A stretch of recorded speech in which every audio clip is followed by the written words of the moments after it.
এখন পর্যন্ত আমাদের চ্যানেলে যে কয়টা অডিও গিয়ারের রিভিউ হয়েছে সেগুলোর মধ্যে সবচেয়ে প্রিস্টিন অডিও গিয়ারের রিভিউটা আজকে হতে যাচ্ছে। এটা হচ্ছে এডিফায়ারের স্ট্যাক্স স্পিরিট S3, একটা অডিওফাইল গ্রেডের wireless headphone with planar magnetic driver. Planar magnetic driver হচ্ছে রেগুলার যে ডাইনামিক ড্রাইভার আছে সেগুলো থেকে একটু ডিফারেন্টলি কাজ করে। সো আজকে আমরা এই হেডফোনটার রিভিউ করব, পাশাপাশি আমি নিজে কিন্তু অডিও ফাইল না, সো অডিও ফাইল লেভেলের রিভিউ আমার কাছ থেকে এক্সপেক্ট করা উচিত না। তবে গত কয়েকদিন এই হেডফোনটা ইউজ করতে গিয়ে, ফোন না এটা হেডফোন, এই হেডফোনটা ইউজ করতে গিয়ে আমি যে এক্সপিরিয়েন্স পেয়েছি, পাশাপাশি এইটার মধ্যে যে নতুন টেকনোলজিগুলো আছে, নতুন ঠিক বলবো না, ডিফারেন্ট যে টেকনোলজিগুলো আছে যেগুলো সম্পর্কে আমি নতুন শিখেছি, সেই লার্নিংগুলো আজকে আপনাদেরকে আমি দেওয়ার চেষ্টা করব। সো আজকের রিভিউয়ের পাশাপাশি একটা এডুকেশনাল ভিডিও হতে যাচ্ছে। সো শুরুতেই আমরা আনবক্স করি। আনবক্স করার আগে কি আপনাদেরকে দামটা বলে দেবো? দাম শুনে আবার ভিডিও ছেড়ে ভাইগে যায় না, এই ভিডিওতে অনেকগুলো এডুকেশনাল বিষয় থাকবে। সো এই হেডফোনটার দাম হচ্ছে 32,000 টাকা, 31,999 টাকা। সো এটা যেরকমটা বলছিলাম অডিওফাইল গ্রেডের মানুষের জন্য এই হেডফোন। সো ওই লেভেলে গিয়ে এই দামটা খুব বেশি মনে হবে না, কারণ আরও অনেক দামি দামি হেডফোন অডিওফাইলটা ইউজ করে থাকে, সেই বিবেচনায় অনেক কম। বাট আমরা যারা জেনারেল কাস্টমার আছি, লেইম্যান যারা আছে অডিওর বিষয়ে, তাদের জন্য এটা অনেক এক্সপেন্সিভ। যাই হোক, আমরা আনবক্সিং দিয়ে স্টার্ট করি। এইটার বক্সটা আসলে খুবই প্রিমিয়াম, দাম যেমন প্রিমিয়াম এবং যেরকমটা বলছিলাম খুবই প্রিস্টিন একটা হেডফোন। সো সেরকমই এটার বক্সটা, উপরের দিকে এডিফায়ারের ব্র্যান্ডিং আছে, হেডফোনের ভিজুয়ালটা আছে, এখানে হাইরেজ অডিও এবং স্ন্যাপড্রাগন সাউন্ডের আইকন আছে উপরের দিকে, নিচের দিকে ব্লুটুথ আইকন আছে এবং ডান পাশে নিচের দিকে S3 লেখা। সো বক্স থেকে বের করলে বক্সের ভেতরে আরও একটা সুন্দর বক্স আসে, মানে উপরের যে কেসটা আছে এটা বের করে ফেললে, এবং এখানে স্ট্যাক্স স্পিরিট লেখা আছে কিছুটা ম্যাট্রিক্সের টেক্সটের স্টাইলে। ওকে, আমরা যদি এই বক্সটা খুলি তাহলে প্রথমেই আমি যেটা দেখাতে চাই সেটা হচ্ছে দুইটা পাউচ পাবেন এরকম, যে পাউচগুলোর মধ্যে এক্সট্রা দুইটা এয়ার কুশন বা এয়ার মাফস রাখা হয়েছে, এবং এইগুলোকে এডিফায়ার বলছে আইস এয়ার মাফ, কারণ হচ্ছে এগুলোতে ভেন্টিলেশন একটু বেটার হয়। আর যেটা হেডফোনের মধ্যে লাগানো আছে সেটা লেদারের ইয়ার মাফ। সো এগুলো আমরা একটু ভেতরে রেখে দিই। রেখে দেওয়ার পরে এইটার ভেতরে আরও একটা ক্যারিং কেস আসে, যেই কেসটার ভেতরে হেডফোন এবং অন্যান্য অ্যাক্সেসরিজগুলো আছে। আমরা যদি কেসটা খুলি তাহলে প্রথমেই এখানে হেডফোনটা দেখতে পাচ্ছি। হেডফোনের পাশাপাশি এটাতে একটা ইউজার ম্যানুয়াল আছে, একটা USB Type-C কেবল আছে, একটা 3.5 মিলিমিটার টু 3.5 মিলিমিটার অক্সিলারি কেবল আছে, একটা 3.5 মিলিমিটার টু 1/4 ইঞ্চ এইরকম কনভার্টার আছে। সেই সাথে ইয়ারমাফসগুলোকে খোলার জন্য গিটার পিকের মতো দেখতে একটা টুল আছে, যেই টুলটা বেশ হ্যান্ডি। আর এই ক্যারিং কেসটা কিন্তু খুবই প্রিমিয়াম, এটার ম্যাটেরিয়াল, জিপার কোয়ালিটি, উপরের দিকে স্ট্যাক্স স্পিরিট লেখা, সব কিছু মিলে আসলে হেডফোনটা যেরকম প্রিমিয়াম, বক্সটাও মানে ক্যারিং কেসটাও এক্স্যাক্টলি সেরকমই প্রিমিয়াম। সো এই হচ্ছে সেই হেডফোনটা, এডিফায়ার স্ট্যাক্স স্পিরিট S3, এবং এটার লুকটা আমার কাছে খুবই পছন্দ হয়েছে। স্পেশালি এইটার ইয়ার কাপের বাইরের দিকে যেই ডিজাইনটা দেওয়া হয়েছে, এটা কার্বন ফাইবারের ফিনিশ এবং লিটারেলি কার্বন ফাইবার ইউজ করা হয়েছে এটাতে। সেই সাথে স্ট্যাক্স স্পিরিটের লোগোটা ব্রোঞ্জ কালারে দেওয়া হয়েছে, যেটা সুন্দর একটা অ্যাকসেন্ট ক্রিয়েট করছে। দুই পাশেই সেম ডিজাইন। সেই সাথে এটা যে হেডব্যান্ডটা আছে এটা বেশ ফ্লেক্সিবল, বেশ বড় সড়ো মাথার মানুষও পরতে পারবে, খুব একটা সমস্যা হবে না। হেডব্যান্ডের মধ্যে উপরের দিকে যে সফট কোটিংটা দেওয়া হয়েছে, সফট ম্যাটেরিয়ালটা, এটাও খুবই হাই কোয়ালিটির মনে হচ্ছে। সেই সাথে হেডব্যান্ডটা অ্যাডজাস্ট করার যেই সিস্টেমটা, এটাও কিন্তু খুবই প্রিমিয়াম, এটার ভিতরে অ্যালুমিনিয়াম ইউজ করা হয়েছে দেখতে পাচ্ছি। এবং এইটার ভেতরে যে এয়ার কুশনগুলো আছে, যেগুলো বিল্ট ইন লেদারের এয়ার কুশন, এগুলো খুবই প্রিমিয়াম কোয়ালিটির এবং ভিতরে বেশ বড় সড়ো একটা স্পেস আছে। এটাকে এইভাবে ভাঁজ করা যায় হেডফোনটাকে ক্যারি করার জন্য, এই জিনিসটাও ভালো লেগেছে, বেশ পোর্টেবল এটা। আর এই যে হেডফোনগুলো, এগুলো এই দিকে ঘুরে, আমার কাছে মনে হয়েছে এটা যদি উল্টা দিকে ঘুরতো তাহলে ভালো হতো, কারণ আমরা যখন হেডফোন গলায় ঝুলিয়ে রাখি তখন সাধারণত এইভাবে কেউ রাখে না, এটাকে এইভাবে ঘুরিয়ে রাখে। সো ঘুরিয়ে রাখলে এই হেডফোনের ইয়ার মাফগুলো উপরের দিকে থাকে। আমার কাছে মনে হয়েছে যদি এটা এইভাবে থাকতো, ইয়ার মাফগুলো নিচে থাকতো, তাহলে দেখতে আর একটু বেশি সুন্দর লাগতো, ব্র্যান্ডিংটাও দেখা যেত। বাট এটা টার্ন করা হচ্ছে একটু উল্টা দিকে, আমি আবার ওই দিকে পছন্দ করি। যাই হোক, সো এইটার কমফোর্টের কথা যদি বলি তাহলে কানে লাগানোর পরে প্রথম যে জিনিসটা আমি নোটিস করেছি সেটা হচ্ছে এটাতে কোনো প্রেশার পয়েন্ট নেই, কোনো জায়গাতে খুব বেশি চাপ দিয়ে ধরে রাখতেছে এরকম কোনো ফিলিং আমি পাইনি। আর এয়ার কুশনের ভেতরে যেহেতু এনাফ স্পেস আছে, সো খুব একটা সাফোকেটিং ফিল হয় না, বেশ কমফোর্টেবলি লাগছিল, দীর্ঘ সময় পরে রাখলেও খুব একটা সমস্যা হয় না। যদিও আমার যে ডেইলি ড্রাইভারটা আছে সনি WH-1000XM4, সেটা একটু হালকা, এটা চাইতে লাইট ওয়েট, এটা একটু হেভি, বাট এটা আবার অ্যাপলের যে এয়ারপড ম্যাক্স আছে সেটা থেকে হালকা। সো এটাকে মাঝখানে রাখতে হবে, খুব হেভিও না আবার খুব লাইট ওয়েটও না। তবে এটা এতটাও হেভি না যে কানে দিলে আপনি ফিল করবেন যে অনেক সময় কানে লাগিয়ে রাখার পরে যে হেভি কিছু পরে আছেন ওইরকম ফিলিং একদমই হয় না। ওকে, এবার চলে আসি এই হেডফোনের সবচেয়ে ডিফারেন্সিয়েট করার মতো যে ফিচার সেটা হচ্ছে এটার ড্রাইভার। সো আমরা ইউজুয়ালি যে হেডফোনগুলো ইউজ করি সেগুলোতে ডাইনামিক ড্রাইভার থাকে, বাট এটাতে ইউজ করা হয়েছে প্ল্যানার ম্যাগনেটিক ড্রাইভার। এই প্ল্যানার ম্যাগনেটিক ড্রাইভারটা কি এটা একটু আপনাদেরকে বলে দিই। আমি নিজেও এই প্ল্যানার ম্যাগনেটিক ড্রাইভার এই ফার্স্ট টাইম এক্সপিরিয়েন্স করছি। সো ডাইনামিক ড্রাইভারে আপনারা খেয়াল করবেন, আপনারা যদি কখনো স্পিকারের ভেতরের অংশ দেখেন কোনো একটা স্পিকারে, তাহলে দেখবেন এরকম বড় একটা মাইক টাইপের স্পিকার দেওয়া থাকে, সামনের দিকে একটা মেমব্রেন টাইপের সফট একটা জিনিস থাকে, পেছনের দিকে বড় একটা ম্যাগনেট থাকে, এবং যখনই মিউজিক প্লে হয় বেইজের সাথে স্পেশালি আপনারা দেখবেন যে স্পিকারের সামনের পার্টটা মেমব্রেনটা সামনে পেছনে এরকম দোলে, এবং এই ভাইব্রেশনের মাধ্যমেই কিন্তু সাউন্ড প্রডিউস করে থাকে। বাট এই হেডফোনগুলোর মধ্যে এরকম ট্রেডিশনাল যে ডাইনামিক ড্রাইভার বা এই মেমব্রেন টাইপের নড়াচড়া করা টাইপের যেই জিনিসটা আছে এই জিনিসটা নাই, এই ড্রাইভারটা নাই এটার ভিতরে একটা ম্যাগনেটিক ডায়াফ্রেম আছে, এবং এইটার যে বক্স আছে হেডফোনে সেটার পেছনে এই প্লেনার ম্যাগনেটিক ড্রাইভারের একদম লেয়ার্সগুলো বুঝিয়ে দেওয়া হয়েছে ঠিক সুন্দরভাবে। আমি খুব বেশি টেকনিক্যালিটিসে যাব না, যেটা অনেকে হয়তো বুঝবে না, বাট আমি জাস্ট ডিফারেন্সিয়েশনটা করে দিলাম আপনাদেরকে। একটা হচ্ছে ভাইব্রেশনের মাধ্যমে সাউন্ড ক্রিয়েট করে, আর একটা হচ্ছে ম্যাগনেটের মাধ্যমে সাউন্ড ক্রিয়েট করে। এটার ভেতরে মুভিং কোনো পার্টস নেই, যেটা নর্মাল স্পিকারের মধ্যে হয়ে থাকে। এখন এই রেগুলার যে ডাইনামিক ড্রাইভার আছে আর প্ল্যানার ম্যাগনেটিক ড্রাইভার, এইটার মধ্যে যদি আমরা বেসিক পার্থক্য করি তাহলে একদমই লাইক জেনারেল অডিয়েন্স বা ম্যাস লেভেলে যে হেডফোনগুলো আছে সেগুলোতে ডাইনামিক ড্রাইভারগুলোতে খুব একটা অ্যাকুরেট সাউন্ড দেয় না। On the other hand planar magnetic ড্রাইভারগুলো একটু অ্যাকুরেট সাউন্ড প্রডিউস করার জন্য বেশি ফেমাস। সো অ্যাকুরেট বলতে আমি বোঝাচ্ছি যে মিউজিক প্রডিউসার আছে বা কম্পোজার আছে যে মিউজিকটাকে তৈরি করে, সেই ব্যক্তি তার অডিয়েন্সকে যেভাবে শোনাতে চায় এই হেডফোনটা এক্স্যাক্টলি সেভাবে আপনাকে শোনাবে। এটার মধ্যে এক্সট্রা কোনো ফ্রিকোয়েন্সিকে বুস্ট করে দেওয়া, কোনোটাকে রিডিউস করে দেওয়া, এই টাইপের কোনো কাজ এই হেডফোনটা করবে না। তার মানে আপনার ট্রু যে সাউন্ড এক্সপিরিয়েন্স, অ্যাকচুয়াল সাউন্ডটা যেরকম হওয়া উচিত সেরকম সাউন্ড এটা থেকে পাওয়া যায়, অ্যান্ড প্ল্যানার ম্যাগনেটিক ড্রাইভারটা এই কাজটা ভালোভাবেই করতে পারে। এর বাইরেও এই হেডফোনটিতে বেশ কমপ্লিকেটেড কিছু টেকনোলজিস ইউজ করা হয়েছে। For example equal match diaphragm technology, uniforce diaphragm technology, এই টাইপের কিছু টেকনোলজি আছে যেগুলো হেডফোনকে ওভারঅল আরও বেটার করে সাউন্ডের দিক থেকে। বাট জেনারেল অডিয়েন্স যারা আছে এরা এই টেকনোলজিগুলো নিয়ে খুব একটা কেয়ার করে না, খুব একটা বদার্ড না, যদিও অডিওফাইল গ্রেডে যারা আছে তারা কিন্তু এগুলোকে অনেক প্রায়োরিটি দিয়ে থাকে। স্পিকিং অফ প্রায়োরিটি, আমরা যখনই ওয়্যারলেস হেডফোনের কথা বলি তখন সবার আগে জিজ্ঞেস করি যে এটার অ্যাক্টিভ নয়েজ ক্যান্সেলেশন বা ANC কোয়ালিটি কেমন। অ্যালাস স্যাডলি এই হেডফোনগুলোতে অ্যাক্টিভ নয়েজ ক্যান্সেলেশন নেই। এখন এইটা শুনে অনেকেই বলতে পারে 32,000 টাকা দামের হেডফোনে অ্যাক্টিভ নয়েজ ক্যান্সেলেশন নেই, এটা কেমন কথা। বাট অডিওফাইল যারা আছে তারা অলওয়েজ প্রায়োরিটি দেয় সাউন্ডকে, এবং অ্যাক্টিভ নয়েজ ক্যান্সেলেশনটা তাদের প্রায়োরিটি লিস্টের অনেক নিচে থাকে। কোনো হেডফোন যদি অ্যাক্টিভ নয়েজ ক্যান্সেলেশন বাদ দিয়ে বেটার সাউন্ড দিতে পারে অডিওফাইলরা তখন বরং ওইটাকেই চুজ করবে। এই কারণেই এটাতে অ্যাক্টিভ নয়েজ ক্যান্সেলেশন নেই, এবং এই হেডফোনের যে টার্গেট কাস্টমার আমার মনে হয় তাদের এই অ্যাক্টিভ নয়েজ ক্যান্সেলেশন নিয়ে খুব একটা মাথা ব্যথাও নেই। তবে এই অ্যাক্টিভ নয়েজ ক্যান্সেলেশন না থাকার কারণে কিন্তু এই হেডফোনটা কম্পিটিশনের অন্যান্য হেডফোনগুলো থেকে অনেক হাই ব্যাটারি ব্যাকআপ দিতে পারে। যেমন এই হেডফোনটা একবার ফুল চার্জ করলে আপনি অলমোস্ট 80 ঘন্টার মতো প্লেব্যাক টাইম পাবেন, যেটা আমি যদি WH-1000XM4 যেটা আমি ইউজ করি সেটার কথা বলি তাহলে অ্যারাউন্ড 30 ঘন্টার মতো ব্যাটারি ব্যাকআপ পাওয়া যায়। 30 থেকে 80 ঘন্টা মানে হিউজ।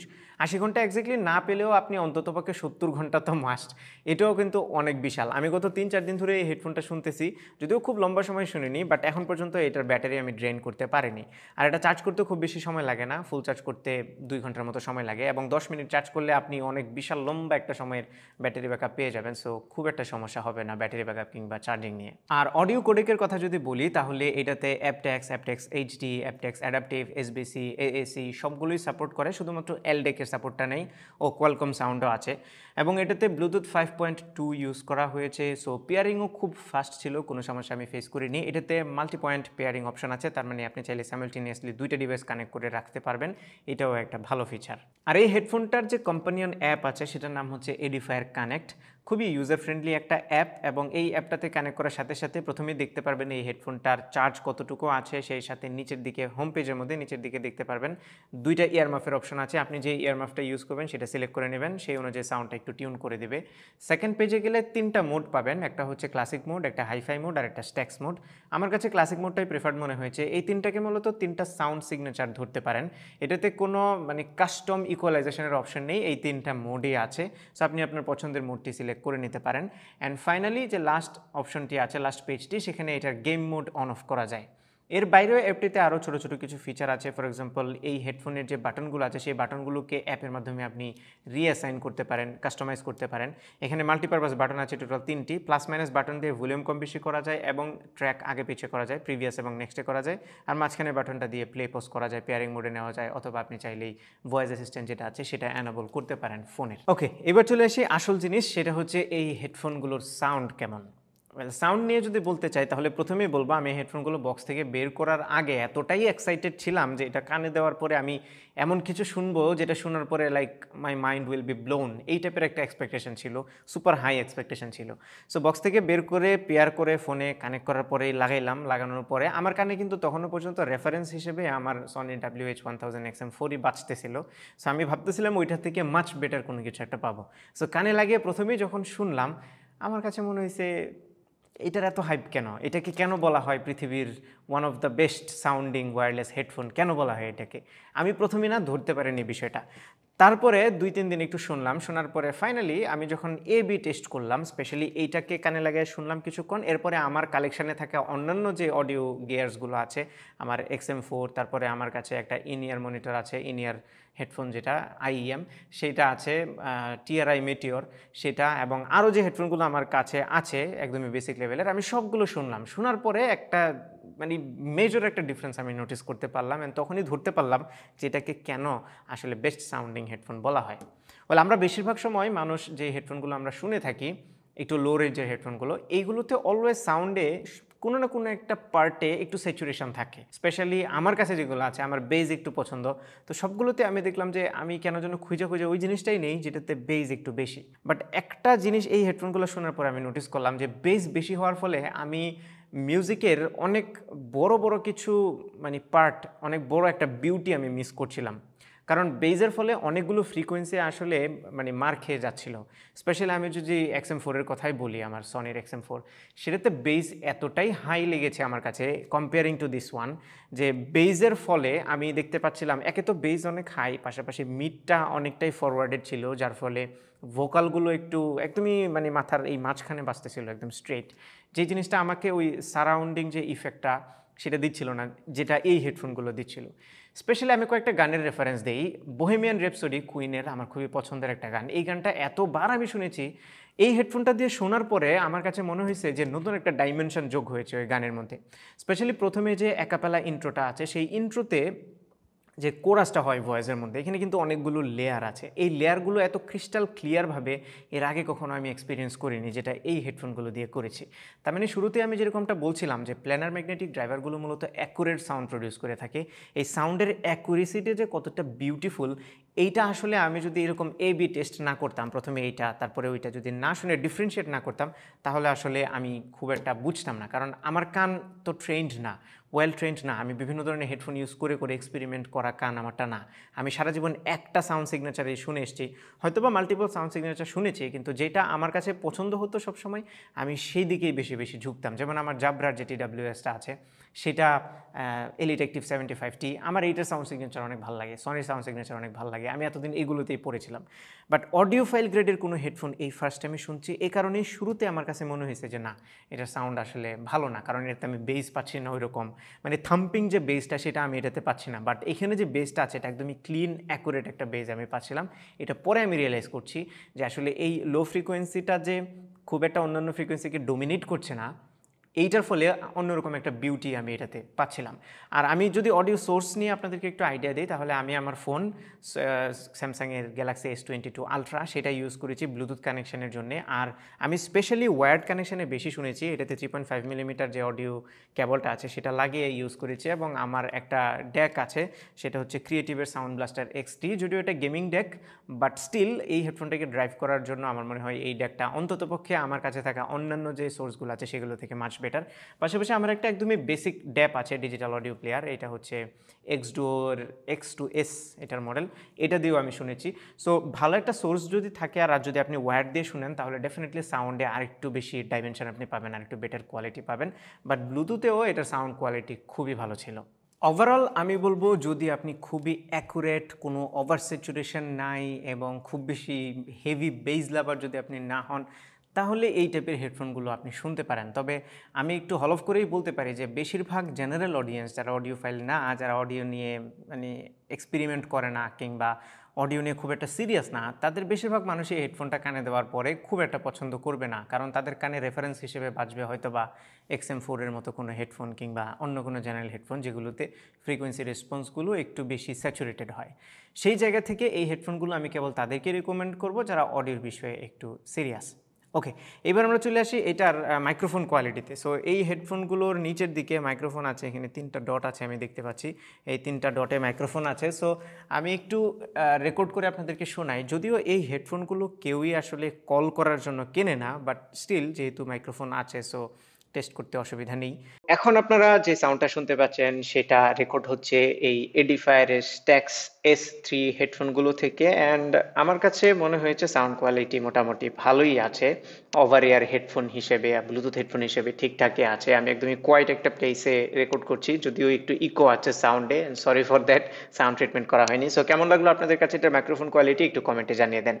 ওকে, সো ফাইনালি কনক্লুশনে যাওয়ার আগে আমি এই হেডফোনের একটা খারাপ লাগার মতো জিনিস আপনাদের সামনে নিয়ে আসতে চাই, যেগুলো খুবই ছোটোখাটো বাট আমার নজরে এসছে। প্রথমত এটার এয়ার কাপটা আমার কাছে মনে হয়েছে উল্টা দিকে ঘুরে, এটা অন্য দিকে ঘুরলে বেশি ভালো হতো, তাহলে গলায় ঝুলিয়ে রাখলে বেশি সুন্দর লাগতো দেখতে। সেই সাথে এটা যে ভলিউম বাটনগুলো আছে এগুলো এক এক ডিভাইসে এক এক রকম কাজ করে। আমার ফোনের সাথে ব্লুটুথে কানেক্ট করে যদি আমি ভলিউম কম বেশি করি তাহলে আমার ফোনের সিস্টেম ভলিউম কম বেশি হয়, কিন্তু যখনই আমি আমার ম্যাক স্টুডিওতে কানেক্ট করি তখনই এইটার যে ইন্টারনাল অ্যাম্প আছে এই ভলিউম বাটনগুলো শুধু অ্যাম্পের ভলিউম কম বেশি করে, কিন্তু সিস্টেম ভলিউম মডিফাই করতে পারে না, তখন ভলিউম হয়ে যায় 2টা। শুরুতে আমি সিস্টেম ভলিউম ফুল দিয়ে শুনছিলাম আমার ম্যাক স্টুডিওতে, তখন মনে হইতেছিল এটার ভলিউম এত কম কেন, পরে আমি এই জায়গাতে প্রেস করে দেখি যে এখানে আলাদা একটা ভলিউম ক্রিয়েট হয়ে গেছে। সেমভাবে এইটার যেই কেবল ইনপুট আছে, আপনি যদি কেবল দিয়ে লাগান তাহলেও সিস্টেম ভলিউমটাকে কন্ট্রোল করতে পারে না, 2টা সেপারেট ভলিউম হয়ে যায়। এটা যদিও খুবই ছোটোখাটো একটা প্রবলেম, আপনার যদি খুব বেশি অডিও সোর্স না থাকে তাহলে হয়তো বা 2-3টা থাকলে আপনি অভ্যস্ত হয়ে যাবেন যে কোনটাতে কীভাবে হয়, আপনি আগে থেকেই বুঝে যাবেন। আরেকটা বিষয়, যেহেতু এইটা ব্লুটুথ পাওয়ার্ড এবং এখানে যে হেডফোনের কানেকশানটা আছে মানে কেবলের যে কানেকশানটা আছে, এটা লাগাইলে ইউজুয়ালি আমি আমার XM4 থেকে যে এক্সপিরিয়েন্সটা পেয়েছি, লাগালে হেডফোনগুলো বন্ধ হয়ে যেত। বাট এটাতে যেহেতু প্ল্যানার ম্যাগনেটিক ড্রাইভার ইউজ করা হয়েছে, প্রবাবলি এই কারণেই এটা পাওয়ার কখনোই অফ হয় না, মানে আপনি কেবল লাগাইলেও এটার পাওয়ার রানিং থাকতেই হবে, পাওয়ার অফ করলে কেবল দিয়েও শোনা যাবে না। সো যদি আপনি এরকম প্ল্যান করেন লম্বা কোনো ট্রিপে যাবেন যেখানে এটা 80 ঘন্টার ব্যাটারি ব্যাকআপ আপনি ফুরাই ফেলবেন, আপনার কাছে চার্জ দেওয়ার একটা ব্যবস্থা আলাদাভাবে রাখতে হবে। তাহলে যদি আপনি ভাবেন যে না আমি তো কেবল লাগাই শুনতেই পারবো, নো, চার্জ থাকা অবস্থায় আপনাকে কেবল লাগাইতে হবে। সো এটাকে আমি খুব একটা অসুবিধা বলবো না, 80 ঘন্টা ইজ হিউজ। যাই হোক, সো ফাইনালি যদি কনক্লুশনে আসি তাহলে আমি বলবো প্রথমত যদি আপনি একজন অডিও ফাইলের পার্সপেক্টিভ থেকে চিন্তা করেন তাহলে এই হেডফোনগুলোকে একদমই পারফেক্ট বলতে হবে। যেরকমটা আমি বলছিলাম এগুলোকে বলা হয় পৃথিবীর one of the best sounding wireless headphone. যদিও আমি অডিও ফাইল গ্রেডের অন্যান্য যে হেডফোনগুলো আছে সেগুলো শুনে দেখিনি, ইন্টারনেট থেকে রিসার্চ করে পেয়েছি, বাট এই হেডফোনটা শোনার পরে আমার মতো লেইম্যান যারা আছে তাদের একটা প্রবলেম হয়। সেই প্রবলেমটা হচ্ছে যখন এইটার মজা বোঝা যায়, আলাদা একটা পার্সপেক্টিভ আমি এখন পেয়েছি সাউন্ডের, যেটা এর আগে কখনো পাইনি। এখন তো আমার মানে কিছুটা নেশা টাইপের হয়ে যাবে এই টাইপের জিনিস ইউজ করার জন্য, আর এই টাইপের জিনিস কীরকম এক্সপেন্সিভ হয় সেটা তো আপনারা জানেনই। সো এই জিনিসটা আসলেই খুবই বদারসাম, এখন আমাকে খুঁজতে হবে যে এই টাইপের হেডফোন কোত্থেকে কেনা যায়, এটা তো রাখতে পারবো না। সো এই ছিল আমাদের আজকের ভিডিও, আশা করি ভিডিওটি আপনাদের ভালো লেগেছে। যদি ভালো লেগে থাকে তাহলে ভিডিওতে একটা লাইক দেবেন, কমেন্ট করে জানাবেন কেমন লাগলো, আপনার ফ্রেন্ডদের সাথে শেয়ার করতে একদমই ভুলবেন না, আমাদের পেজে ফলো এবং চ্যানেলে সাবস্ক্রাইব তো মাস্ট। দেখা হবে পরবর্তী ভিডিওতে, টিল দেন টেক কেয়ার, আসসালামু আলাইকুম। যাই এখন যে কয়দিন এটা আসছে এই কয়দিন একটু শুনে দেখি কেমন লাগে।